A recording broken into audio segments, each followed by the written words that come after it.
You've found just stories, simple, heartfelt moments from real lives, stories that remind us how connected we all are through love, loss, and hope. Get cozy. The stories are about to begin.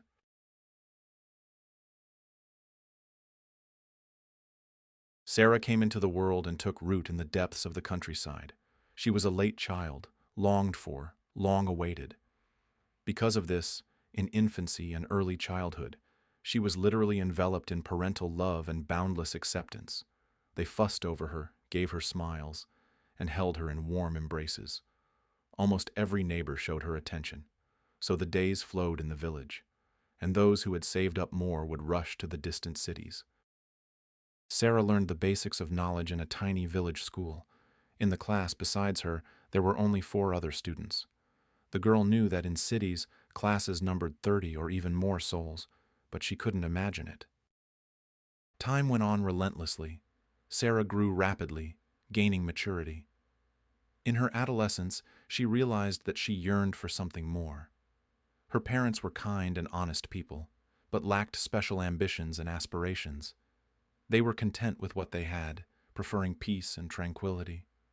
There was enough for daily bread and clothes, and that was fine. And one day, the shadow of misfortune fell upon their home. What happened turned Sarah's inner world upside down. A serious illness struck her father. He was taken to the city for examination, admitted to the hospital. Expensive intervention was required. Of course, the family didn't have such money. Even selling their dilapidated little house wouldn't have raised the necessary sum. No, the elderly man was treated, of course, but the free therapy proved powerless. In the end, the illness overcame him. Sarah and her mother were left alone in the world. That's when the girl understood. Come what may, she must become, at the very least, quite wealthy. Money, that's what grants freedom, security, the ability to resolve many misfortunes. She decided to start by obtaining a decent education. Before, she had thought of enrolling in a college in the nearest small town. Now her gaze was fixed on the capital. It was far, it was difficult, it was frightening, but that was where the most tempting opportunities were concentrated. Her mother worried about her daughter, but supported her in this impulse and even hired tutors for Sarah, although the family had little money. Sarah studied fervently, gnawing at the granite of science, forgetting about girlfriends, entertainment, and leisure as such. She understood. She needed to fill many gaps in her knowledge. The girl studied by herself and with tutors. All these efforts bore fruit. Soon Sarah managed to get into a metropolitan university, the economics faculty, on a scholarship place. Seeing herself on the list of admitted students, the happy graduate even jumped with joy. It had all been worthwhile. She had done it. The university wasn't one of the most prestigious, of course. But there, out-of-town students could easily get accommodation in the dormitory, and Sarah needed this place like air. She simply wouldn't have been able to rent a corner in the capital. And here was such help. So the girl left her native Oakwood. She promised her mother that she would definitely finish university, find a decent job, settle in London, and then bring her to live with her. The medicine is better there. Life is more interesting, the daughter convinced the middle-aged woman. You'll see. It will be good there. Her mother smiled, nodded her head, but her eyes held an unclear sadness. It was scary for her to let such a young girl go alone, and into a huge metropolis at that. There were so many dangers there for an inexperienced provincial girl. But her mother worried about Sarah in vain. The girl had a goal, and she was steadily moving towards it. Student parties, clubs, bar gatherings, all this mostly passed her by. Sometimes Sarah, of course, would go out with the girls to unwind, but very rarely, because she was completely focused on her studies. She saw how easy it was to drop out of university. Just relax a little, fail a session, and it's over. Sarah couldn't allow herself that. She hadn't worked so hard to get into a metropolitan university for that. Children of wealthy parents, of course, could afford liberties. Their knowledge was paid for with crisp banknotes. That certainly wouldn't work for Sarah. Besides, she found it interesting to learn. She became smarter, gained self-confidence. Clear prospects emerged. And then another misfortune came. Her mother passed away. The middle-aged woman had been unwell for a long time, but she tried not to burden her daughter with worries. She understood. It was hard enough for her in the city. She didn't need to worry about her mother, too. Sarah couldn't grasp for a long time that she was completely alone in the world. Besides her parents, she had no relatives. The girl suffered, mourned her loss, reevaluated her life. She didn't fail her session, fortunately. By that time she was already in good standing, so they gave her a second chance, helped her. Gradually, Sarah recovered and continued her path towards her cherished goal, financial independence. Now that she was alone, this became the most important thing for her. She wanted to feel free, protected. The girls around her, of course, also dreamed of opportunities, but they came from well-off families. Maybe not fabulously rich, but still. Elegant outfits, fashionable gadgets, entertainment, travel. All this was in their lives. For Sarah, money represented strength and security. Moreover, she understood that there was no one to help her in this life. She would have to rely only on herself. And therefore, nothing could turn her from her chosen path. But there's another way to live beautifully, Amy, a classmate with whom Sarah seemed to be friends, would convince her. Amy tirelessly urged Sarah to go to a club or bar and gave what seemed to her quite weighty arguments. You don't have to become a blue stocking and break your teeth on the granite of science. You're beautiful and young, and there are plenty of wealthy guys around. Let's go meet someone. You'll see, it's much more fun than poring over textbooks. Sarah just shook her head. No, that option didn't suit her. Dependence on anyone. That's not what she dreamed of. Dependence. Sarah sighed. She always felt a little uneasy when she remembered her former self, young, full of ambitious plans and hopes. Now the woman herself didn't understand how she could have ended up in such a vulnerable position. After all, she had the right mindset. She went straight for her goal, without being distracted by anything, and everything was working out perfectly. How did she end up in such a precarious state in the end? Sarah shook her head, put aside the photo album. These were pictures from her student years. Looking closely at her former self, she began to recall the past. And sometimes she would indulge in fantasies about how her fate would have turned out if it hadn't been for that chance meeting with David, which turned everything upside down. Sarah had already graduated from university by then. Immediately after graduation, she was invited to work for a large oil company. She was one of the best students, so her candidacy was recommended to the employer. She had to learn a lot from scratch. Well, maybe not everything, but quite a bit. What was written in textbooks didn't always work in practice, and Sarah was convinced of this very quickly. The girl sometimes stayed at the office until midnight, delving in, learning, gaining experience from older colleagues. It was hard, but the earnings were good, and the prospects were enticing. Her bosses constantly encouraged her with bonuses. She steadily climbed the career ladder. Soon, Sarah managed to save up for her own home. The girl became the owner of a studio apartment, a small flat in not the most prestigious area. But it was her personal fortress, earned by her own labor. True, of course, she had to sell the village house, part with her native village. In general, everything was turning out exactly as Sarah had planned. She had a good job, she had her own apartment. True, she had worked incredibly hard for it. But how else? Only in fairy tales and melodramas does wealth fall from the sky. In life, you have to achieve everything through hard work. The girl had learned this truth perfectly. It was hard, of course, sometimes. Sarah sometimes wanted to live like her peers, carefree walks, travel, meeting guys, having fun with girlfriends.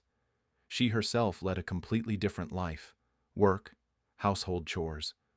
Well, she only had herself to rely on, to carry everything herself. And then one day, Sarah finally decided to go on vacation. Her work gave her 2 weeks off. She had the means for a holiday. Everyone around her was constantly flying and traveling somewhere. In short, why not? Sarah chose a resort that one of her colleagues had recommended. She bought herself bright summer outfits, packed her suitcase, and then she flew from the cold early spring in London straight into a hot tropical summer, alone. None of her friends could get away from the city at that time. Sarah saw the sea for the first time in her life. It was wonderful, lying on the sand, letting the gentle sun warm her body, listening to the whisper of the waves. Finally, the girl relaxed and had a good rest. It turned out that a change of scenery contributes to this like nothing else.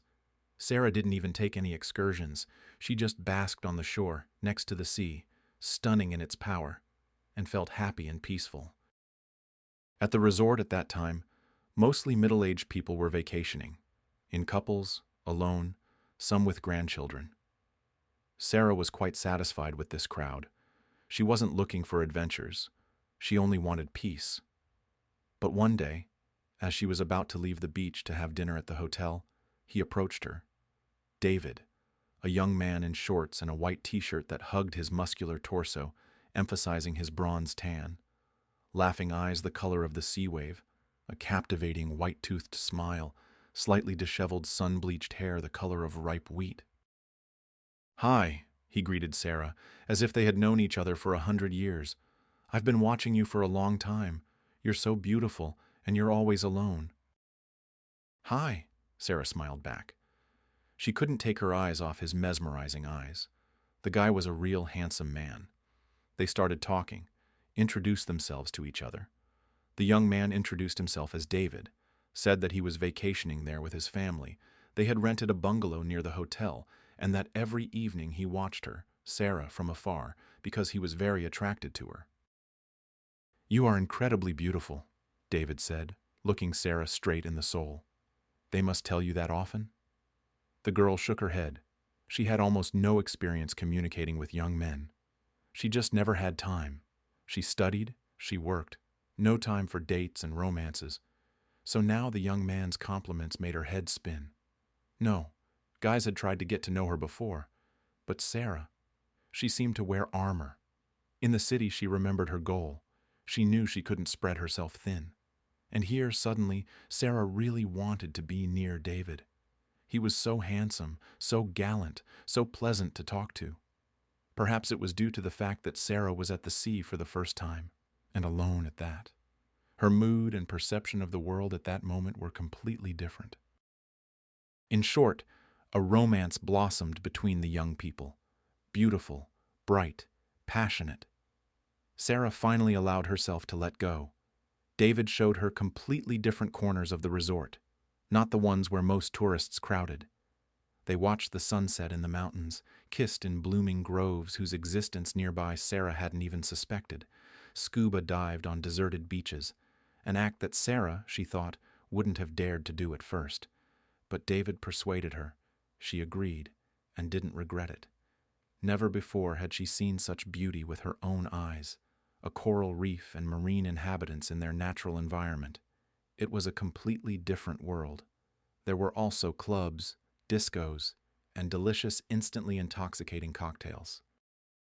David seemed genuinely in love with Sarah. He hugged her tenderly, looked at her with admiration, showered her with compliments, gave her gifts. The girl understood that, most likely, this was a resort romance, and such relationships, as is known, rarely have a continuation. But she tried not to think about it, and for the first time in her life, she enjoyed the moment, getting pleasure without unnecessary reflection. But unexpectedly, the resort romance continued. Sarah flew back to London earlier. Her vacation was coming to an end. She had to return to work, to her usual life.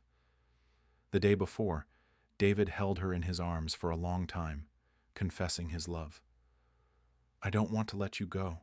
I'd spend my whole life with you here, in this paradise." Sarah just smiled sadly. She was also sad that this fairy tale was coming to an end. But she was used to thinking soberly and understood. David would quickly forget her, most likely find someone else by the end of his vacation and say the same passionate words to another girl. And without being insincere, he wasn't lying now either. He surely felt that way. But they had a usual resort romance. There was nothing to count on. Although, of course, the girl also didn't want to part with David. Witty, kind, generous. It was so nice to feel that someone cared about you again, that you weren't alone. Sarah didn't expect it, but David continued to communicate with her. He called, sent photos from the sea, wrote long messages. The resort romance didn't stay at the resort, and then David returned home. He also lived in London. Well, he invited Sarah on another date. The girl's heart pounded wildly that evening. Could it really be true? David hadn't forgotten her and wanted the relationship to continue. She wondered what it would be like here, in the big city, not on the seashore. What if David lost his former passion? The girl worried in vain. As soon as he saw Sarah, David rushed to her, hugged her, pressed her to him, and all doubts immediately vanished. Can you imagine how much I missed you? You were in my dreams. A chance meeting at the resort grew into something more. The young people became very close. Sarah knew that David was still living with his parents. He had graduated from the economics faculty, worked at his uncle's firm, but dreamed of his own business. He already had an idea. He just lacked the funds to start. But David was working hard on this. He was saving, investing. In short, he was trying to start something of his own. They talked a lot about this future enterprise. Sarah found the idea quite promising. She had enough knowledge and experience to discuss this topic with David. Her husband impressed her with his intelligence and creativity. "I'm not afraid of anything at all," the guy would sometimes say. "Together we'll move mountains, build a whole empire, become rich and independent. And we'll be able to travel calmly, without thinking about anything, to rest. Hired workers will do everything for us." Sarah immediately picked up. "True, we won't achieve this quickly." "It's okay. We'll be able to do everything together. We'll overcome everything." Soon David and Sarah were living together. They decided to settle in Sarah's apartment. David had his own separate living space. His parents had bought him an apartment in a prestigious area, but they also set a condition. Their son would move there only when he got married. It was a family nest, not a bachelor pad. Slowly, the young people began to build their own business. Things were moving unhurriedly. Sarah and David continued to work at their former jobs, but every free penny now went into the business. They had to save on some things, tighten their belts, but both understood what all these sacrifices were for. It soon became clear that they needed large investments for further development. "And where can we get the money?" David asked one day. "What if you sell your apartment? This studio apartment. We won't live here anyway. We need something bigger, more decent. But the money will be just enough to get our company off the ground." Sarah shook her head. How could she sell her studio apartment? Yes, the apartment was small, but it was her own fortress, earned with blood and sweat. Especially since their business was still in a precarious state, it was unknown if anything serious would come of it at all. "Well, where will we live?" Sarah asked. She simply didn't know what to say to her beloved. "I've thought of everything. We'll get married. I've wanted to propose to you for a long time anyway. We'll get married and move into my apartment. You know my parents set that condition, only with a wife in the new apartment. The apartment is big, beautiful, in a good area. We'll be better off there. And we'll sell your studio apartment and put the money into circulation. Everything will work out for us, you'll see. We'll be rich, just as we dreamed of once, and we'll achieve everything ourselves, understand?" Sarah's eyes swam. So much had fallen on her. The offer to sell the apartment, and talk of marriage. It required reflection. But David was so convincing and enthusiastic. Indeed, why doubt? David had proven the truth of his feelings more than once. They were together. Neither of them had anyone closer. A happy family life and a joint venture lay ahead. David was as reliable as a rock. He loved her. He loved her according to her views. So, what was there to think about? David and Sarah got married a month after that conversation. They didn't have a lavish wedding, although the groom's parents insisted on a grand celebration. Of course, their only son was getting married. But Sarah, who could she invite? She had no relatives, and not too many friends either. And the money that would have to be spent on the celebration would be better saved for the development of the business. Both of them were burning with this idea. The enterprise was their common brainchild and shared dream. So David and Sarah, after signing the papers at the registry office, simply sat with the groom's parents in a restaurant, celebrated the event, talked, and got to know each other at the same time. David's father quickly excused himself. He was a busy man, someone was always calling him. His participation was constantly required in some work processes. But David's mother, Eleanor Smith, was already retired. She had once worked with her husband, but now she had stepped away from affairs, and she was in no hurry. Sarah never understood whether Eleanor Smith liked her or not. She held herself like the Snow Queen, unemotional, a little prim, impeccably polite. It was impossible to guess from her face what feelings this woman was experiencing at any given moment. Sarah immediately understood. Their relationship would not become close. She was not that kind of person. And it was a pity. She so wanted to feel warmth and acceptance. "Mom, she's just like that," David explained later. "But she's good, really good. Don't worry about it. Mom won't interfere or get in our way." "I thought she wanted a different wife for you, from a wealthier family." "No," David smiled. "You just don't know her. She doesn't judge people that way. The main thing for her is what kind of person they are. And you are wonderful, and Mom definitely understood that. She's a good judge of people." They saw each other sometimes at family holidays, or just casually. Sometimes they had lunch or dinner together. Eleanor Smith made no attempts to get closer, but she also showed no hostility, never tried to offend or insult the low-born woman. Sarah sold her apartment, they invested the money in the business, and the business began to grow and prosper. Sales multiplied, new clients appeared. The small company turned into a quite powerful player in the market. The business required a lot of time and effort, so first Sarah left her job, and then David left his uncle's firm. The spouses completely devoted themselves to their own enterprise. Both worked from dawn till dusk, standing side by side, shoulder to shoulder, like two selfless warriors. They were not afraid of labor and difficulties. All this bore fruit. There was almost no time left for rest.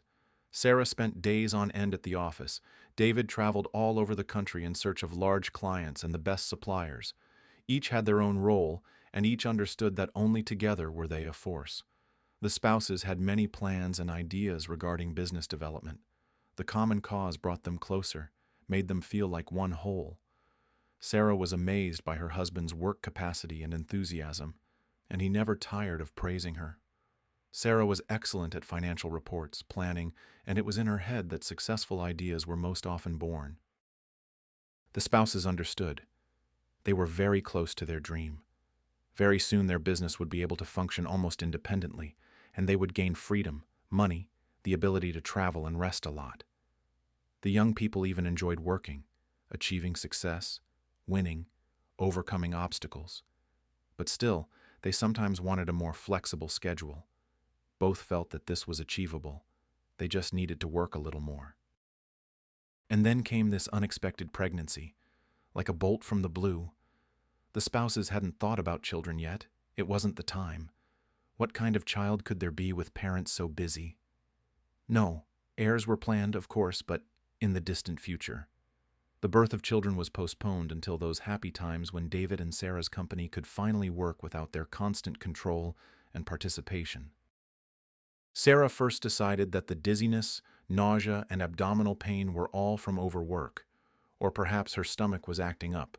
After all, she and her husband often ate in a hurry, on the go, and sometimes forgot to eat altogether. But the unpleasant condition didn't go away. Sarah had to see a doctor. At the hospital, they shocked her with the pregnancy, advised her to register immediately, and prescribed vitamins. Sarah returned home in tears. David was working remotely from the apartment that day, on his laptop. Seeing his upset wife, the man turned pale. He knew that his wife had gone to the hospital and thought she had discovered serious health problems. "I'm expecting a child," Sarah almost whispered. "How can this be? We took all precautions." "A child?" David's face lit up with an inner light. Sarah saw that her husband felt no doubt or torment, but was simply genuinely happy about the news. "Really? That's wonderful. Wonderful. Wonderful. Sarah was surprised. She hadn't expected such a reaction from her husband. She thought he would be flustered, indignant. But this sincere joy, this radiant smile, this was David's reaction. It greatly influenced Sarah's feelings. The woman suddenly felt joy too. She had a child under her heart, their baby, hers and David's. It was wonderful, and no circumstances could overshadow her joy. The spouses hugged and immediately began to make plans for the near future. That's how businesslike and practical they both were. It's okay. Our business is already at such a level that I can handle it alone.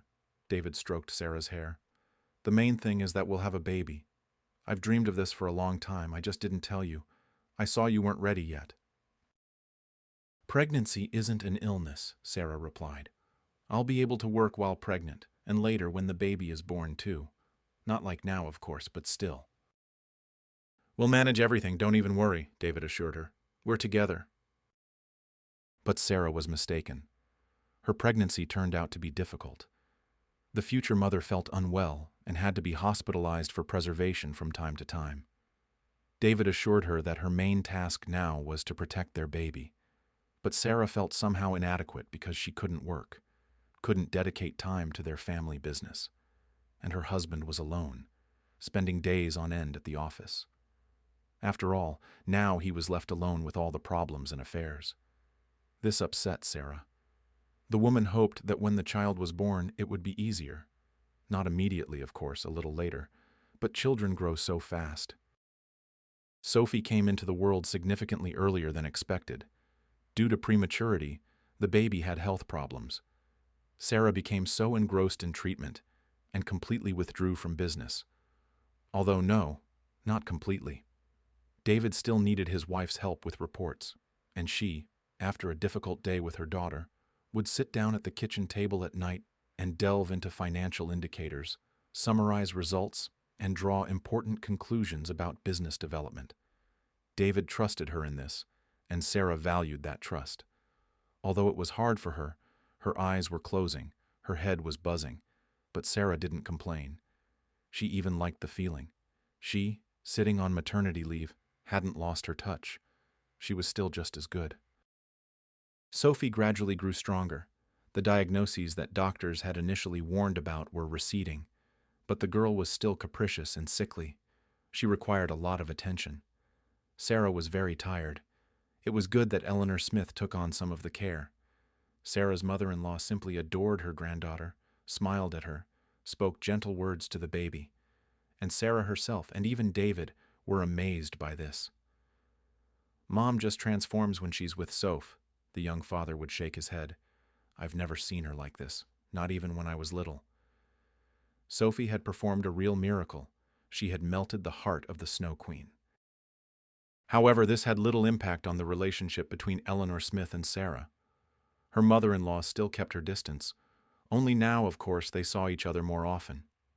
Eleanor Smith often visited Sarah to take her granddaughter for a walk. For the young mother, this was a time of rest and peace which she needed like air. 5 years passed.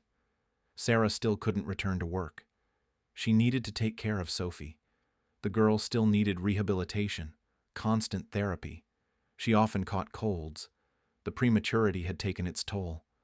So the girl couldn't attend kindergarten. Sarah still helped her husband with reports at night. It was a lot, but still not completely full-time work. Before they were equal, but now David was carrying the family business on his own shoulders. Sarah only provided what help she could. There was no shortage of money. The business brought in a stable income. But the dream of the business working independently was still far off. So David was always at work. And Sarah?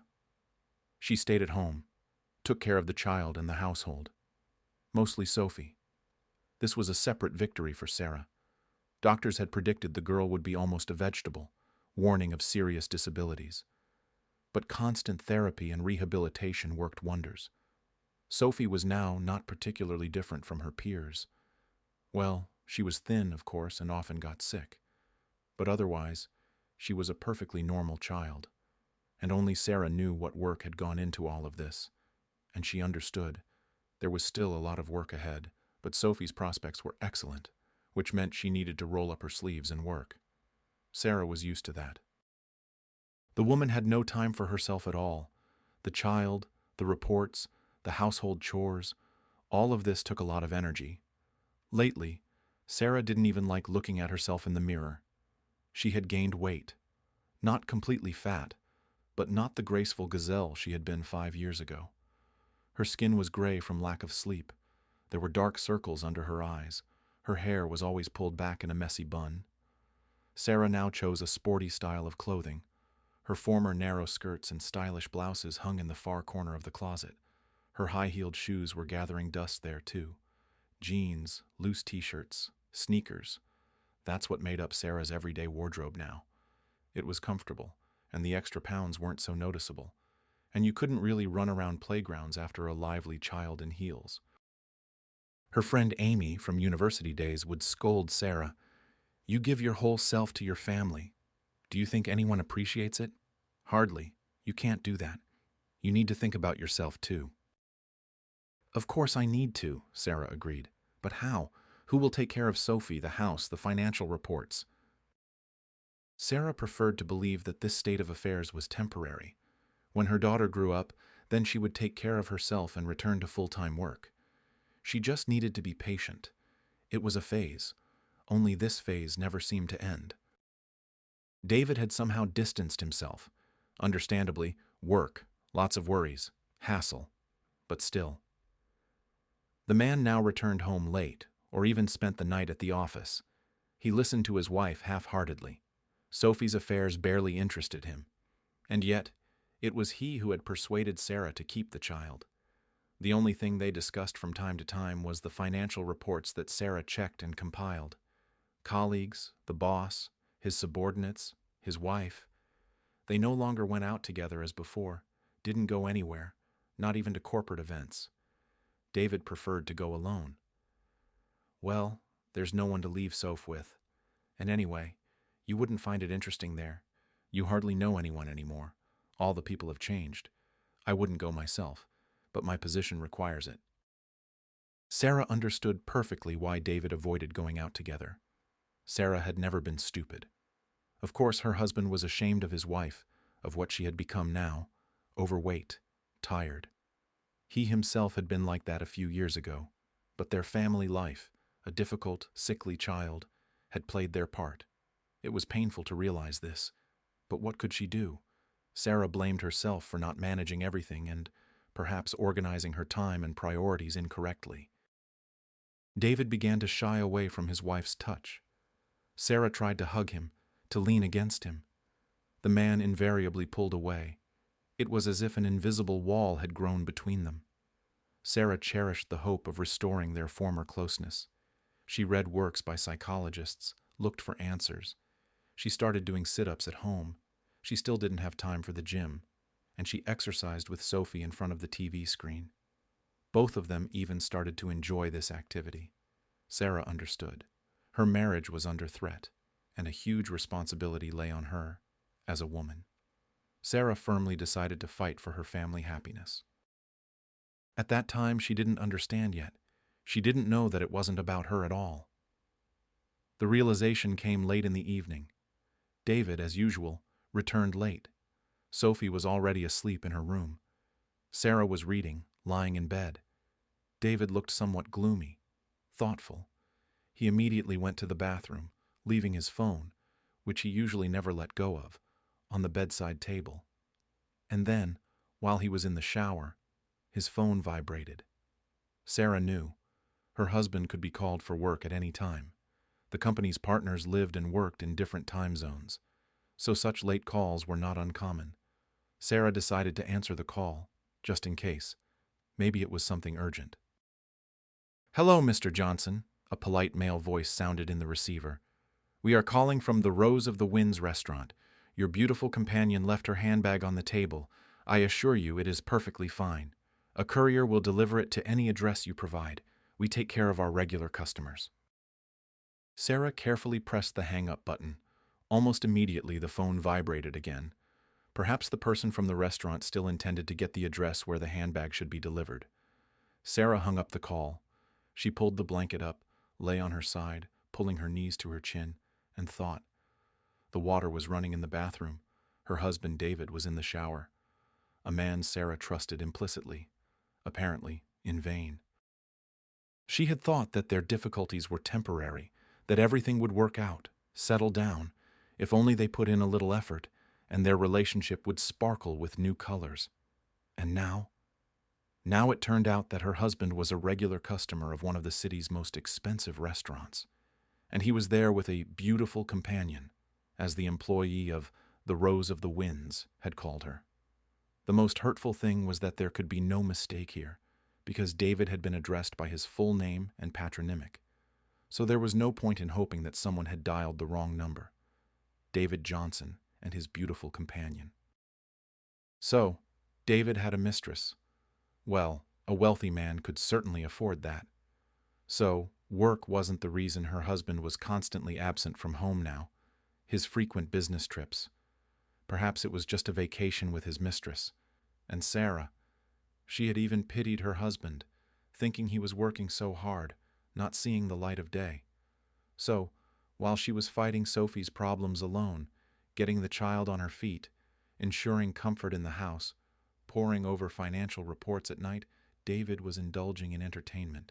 He had stopped paying attention to his wife and daughter, and Sarah had even blamed herself for it. How naive she had been not to notice. At that moment, David came out of the bathroom. Sarah looked at her husband with completely different eyes. She noticed how athletic and fit his body was. Of course, he had set up a mini-gym right in the office. Tanned, handsome, self-confident, and wealthy too. Of course, such a man was a magnet for women. Sarah suddenly felt sorry for herself. David had lived the way he wanted all these years. He loved himself and put himself first. And Sarah, for her, the interests of the family were paramount, and this was the result. She didn't even recognize herself in the mirror. "Your beautiful companion forgot her bag," Sarah said in a matter-of-fact tone, sitting up in bed. "What?" David was taken aback. "So you took my phone?" "I answered the call. I thought it was for work, but it was about something completely different. A beautiful companion." David quickly composed himself. He went to the closet, took out his pajamas and started changing, as if nothing had happened. There was no hint of guilt or confusion, as if this was how it should be. "So you don't want to tell me anything?" Sarah felt herself boiling. Unlike her husband, it was difficult for her to remain calm. "Well, you seem to have found out everything yourself." David took a blanket and pillow from the bed. It was clear he was going to sleep in the living room, on the sofa, and rightly so after such a revelation. "And yet—" "All right," David looked at his wife with a calm, confident gaze, and this infuriated her even more. "All right, yes, I have a woman. Young, beautiful, interesting. With her, I find things interesting and fun, you understand? I feel like I'm energized by her. And she loves me. But I love you too." The words slipped from Sarah's lips before she could think. She didn't want to confess her feelings to her cheating husband in such a situation at all. But it was the truth. Sarah really did love David. He was still the closest and dearest person to her. "You love me?" David sneered. "It doesn't look like it. All I hear from you is, 'Sophie, Sophie,' as if there are no other topics. And anyway, look at yourself, what you've turned into. At first I didn't understand what was wrong. My feelings for you seemed to be cooling. And you're not just standing still, you're degrading." Her husband's words deeply wounded Sarah's heart. It was offensive and unfair. "You used to be smart, beautiful. I've already understood that I have to accept it. We've just grown up. Everyday life. A child. Probably strong feelings. Bright emotions only happen in youth. And then I met her. Vicky. She seemed to breathe life into me. Everything around me became bright and interesting again. I was living, truly living. But at home, here, with you, this melancholy, this feeling of hopelessness, invariably washes over me again. Vicky gives me strength and energy. She inspires me." "Vicky," Sarah repeated. So that was the name of her husband's beautiful companion. She was surely a real beauty with a model appearance. David would hardly have paid attention to anyone else. "We are both to blame for this," the man said. Now there was a note in his voice. Only Sarah couldn't determine if it was sincere or put on, appropriate for the moment. "Well, since it happened that you know everything now, it's time to talk about divorce. Vicky, she's tired of being my mistress, tired of hiding. I was going to tell you everything myself, it was hard to decide. And then this happened. It's even good that it happened this way." "Not now," Sarah shook her head. "I need to think about everything." "Of course." David nodded and left the bedroom with the blanket and pillow in his hands. Of course, Sarah couldn't close her eyes that night. She cried, quietly burying her face in the pillow. Tears brought temporary relief, and then the emotional torment began again. The woman blamed herself, then David, then this unknown Vicky. What kind of creature must she be to have an affair with a married man? And Sarah also thought about the future. How would they live separately now? They would have to divide the property, a difficult and lengthy process too. Sophie, of course she wasn't very attached to her father, but the girl would still ask questions. What should she answer? How to explain the situation to a 5-year-old child? Towards morning, Sarah fell into a heavy sleep. Sophie woke her up. David was already gone. He had left for work. Or maybe not for work. Who knew now? 3 days passed. During this time, David lived somewhere else, probably with his mistress. Perhaps he was renting an apartment for her, or who knew, maybe he had already bought some apartments for Vicky. Sarah was slowly getting used to the idea of divorce. She had accepted it. It was hard, of course, but she wasn't the first. She wouldn't be the last. Anything can happen. The woman began to plan her future without her husband, to think about how to live on. She was almost not worried about the financial side. Sarah had been compiling financial reports for the company for so many years. She perfectly understood that their family business brought in more than good income. It was a profitable business. After selling it, they could get a substantial amount of money. This would be enough for a beautiful, comfortable life. Moreover, there was also the property acquired jointly in marriage, the apartment they had bought recently, several expensive cars. They certainly wouldn't starve with their daughter. She could even not apply for alimony. But then, an unpleasant surprise awaited Sarah. They met with David in a cafe to discuss the details of the divorce. For some reason, Sarah dressed as if for a date. For the first time in a long time, she put on light makeup, wore a dress. "Have a seat." David gestured for his wife to sit at the table. "You look good. Well done." Perhaps he was trying to be polite and gallant. Betrayal. Yes, betrayal. That's exactly what it was called. They talked a little about Sophie. Then David asked, "Have you decided where you will live now?" "How?" Sarah was taken aback. "Are you planning to sell the apartment? I somehow thought you would leave it to us for now. It's not the time to deal with selling. Soph needs rehabilitation again. Let's sell the apartment later." "Sell it? No. Vicky and I plan to live there. She likes the area, she likes the apartment itself. She already has a lot of ideas about renovations. So..." "And what if I don't agree?" Sarah felt rage engulf her. David had changed so much. He was ready to kick his daughter and ex-wife out of the apartment for the whim of a new woman. Outrageous. Sarah, purely out of principle, would not let the traitor carry out his plan. "And your consent is not required," David said. "How so? The apartment was acquired during the marriage. It's jointly acquired property, which means..." "Everything is registered in my mother's name. The business, the apartment, the cars, even the bank account is in her name. As I said, you've become absent-minded lately. You don't even pay attention to such things." "You only mentioned one of the cars." Sarah shook her head bitterly. Yes, David had indeed somehow registered a new car in Eleanor Smith's name. He explained that there were tax benefits for pensioners. Apparently, for the same reason, he had also re-registered their joint business in his mother's name. Only he hadn't even consulted his wife about it. "You did this behind my back. My goodness, you're a real monster." "Don't exaggerate," David calmly countered. Behind what back? I gave you documents to sign. I brought them home. As always, you were only thinking about the child and going to bed earlier. And I didn't hide anything. You just didn't pay attention. Sarah remembered that period. At that time, Sophie's life and health hung by a thread. Doctors were giving frightening diagnoses. Treatment required Sarah's complete involvement. She was burned out and had indeed lost her grip. She simply had no strength left for anything else, except her daughter. Perhaps David was busy re-registering their property at that very moment.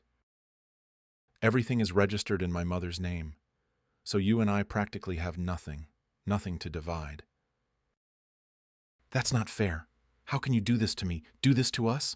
What about Soph? I will pay alimony for Sophie, good alimony. It will be enough for renting accommodation, for living, and for treatment if needed. But we built this company together from scratch. I sold my only home for our business, invested everything in it, because I was sure we are together, we will support each other. And now you are doing this to me. To be completely honest, I was mostly in charge of the company. You stayed at home. You didn't even take much interest in the firm's affairs. What about the reports? You dumped a huge amount of work on me. It was hard for me. I didn't sleep at night, reconciling reports, and in the morning I had to run around hospitals with my daughter again. Do you even imagine what that cost me? Why are you acting like a child? That's such a small thing. It's not even worth talking about. Thank you for your help. I won't leave you without means of subsistence either. I'll help. Thank you very much, Sarah blurted out bitterly. Keep in mind, I won't give up what's mine so easily. I will fight. I will hire lawyers. That's your right. Only you'll waste time and money. Everything is clean according to the documents. The business is registered in my mother's name. The apartment and cars, too. Your lawyers will tell you the exact same thing. He left, and Sarah sat in the cafe for a long time, digesting the new information. Just as she was recovering from the shock of David's betrayal, now this. Sarah did hire lawyers. This dragged out the divorce process. The woman now had to attend court frequently. Eleanor Smith took care of her daughter during this time. Yes, the same mother-in-law in whose name, as it turned out, all the spouse's property was registered. Sarah simply had no one else to turn to. She understood, of course, that Eleanor Smith would support her son in everything, and anyway, there had never been a warm and trusting relationship between them. Eleanor Smith kept her distance from Sarah. Lately, she had stopped visiting her granddaughter, too, but when her daughter-in-law called and asked for help, she didn't refuse. Sarah didn't even start talking about business with her mother-in-law. She understood. She would obey her son in everything. Whatever David said, she would do. But she was a great help with her granddaughter to her almost former daughter-in-law. Sarah couldn't even hire a nanny. As it turned out, she now had absolutely nothing. And she wasn't living on the money the joint business brought in, as the woman had thought before, but on handouts from her successful husband. Humiliating and offensive. Sarah now knew what that Vicky looked like. She sometimes appeared at court with David, tall, dark-skinned, long-legged, and very slender. Long, dark brown hair flowed beautifully over her graceful shoulders. David's hand was almost always on Vicky's waist, and she looked at him so devotedly that Sarah began to understand her husband. It was probably hard to resist the special gaze of such a beauty. David. It turned out Sarah had never known him, or perhaps he had suddenly changed drastically, literally transformed into another person. The connection that had been between them was slowly and painfully breaking. That was hard too. Sarah turned off the light and lay down in what was still her bedroom, cozy and familiar. Soon she and Sophie would have to leave this apartment, although hope, albeit weak, still flickered. Tomorrow was the decisive hearing that would finally clarify everything. True, Sarah's lawyers proved powerless. And at the final hearing, the judge delivered the verdict. All documents were properly executed. The spouses had no jointly owned property. However, Sophie was awarded alimony, a pittance, as David, of course, had set his official salary to the minimum. Sarah walked out of the courthouse on legs of cotton. She was left with nothing. Sarah saw David gallantly open the door of his new SUV for Vicky. She somehow gracefully slid into the cabin, and then they sped away. And what was she to do? How would she raise Sophie? She couldn't even send her to kindergarten to go back to work. Her daughter was still too weak and sickly. Sarah called a taxi. She needed to go to her mother-in-law's. But this woman, she was also participating in David's treacherous scheme. His mother couldn't not have known about her son's plans. With a heavy heart, Sarah rang her mother-in-law's doorbell. She lived in a new house in the city center, in a luxurious 2-story apartment. Eleanor Smith opened the door and smiled at Sarah. Yes, she smiled. It was unusual. Speaking, Eleanor Smith was holding Sophie in her arms. She was also smiling broadly. "Mommy's here," the little girl rejoiced, reaching out her hands to Sarah. "Come in. We'll have coffee and pie now. We need to talk about many things."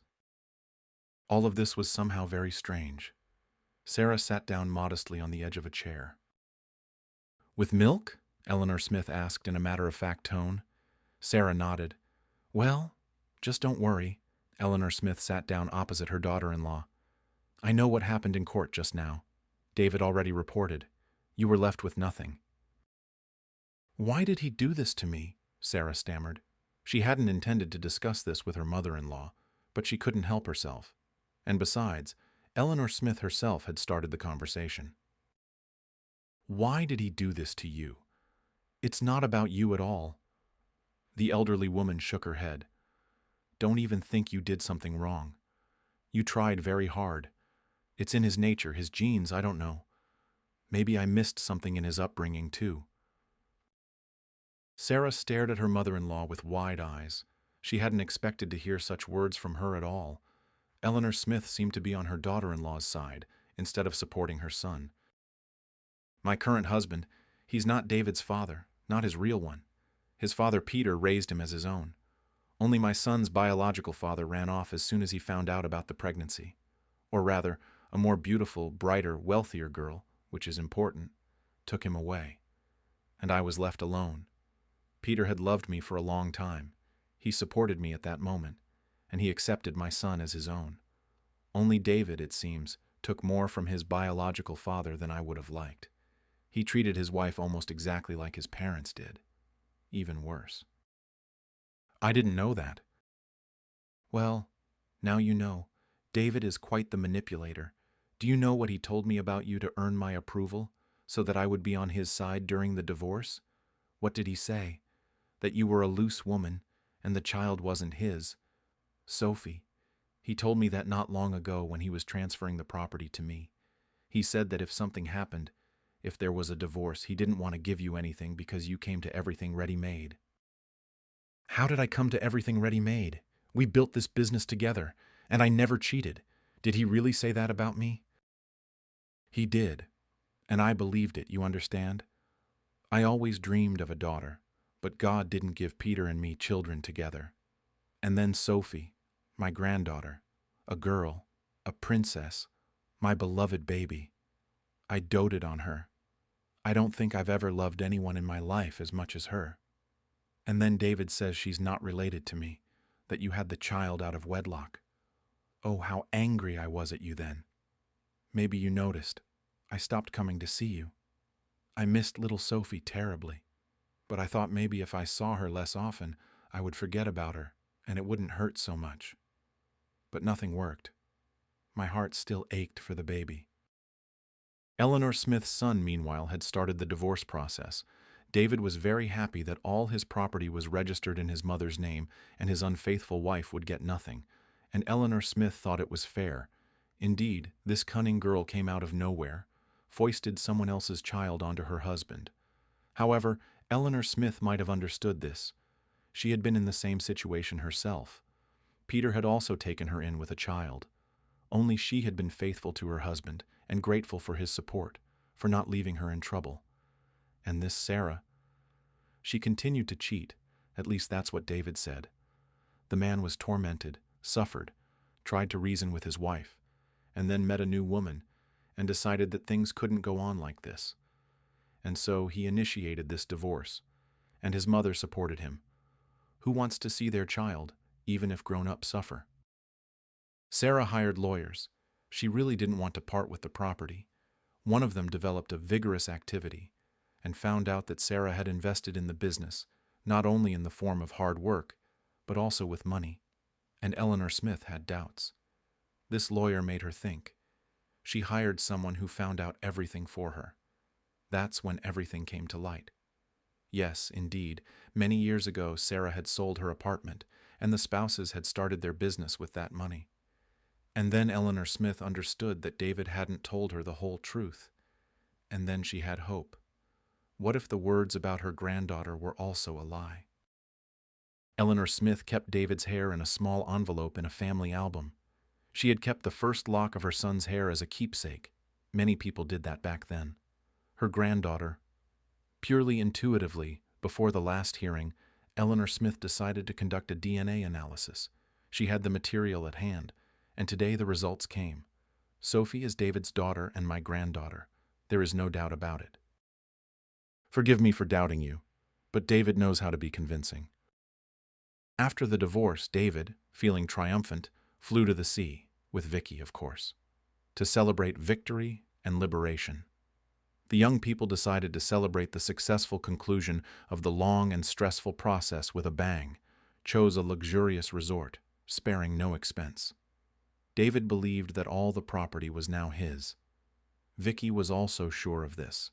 She loved a bright, beautiful life and believed she deserved it. Not everyone is blessed by God with such dazzling looks at birth. Vicky treated her beauty as capital and hardly hid it.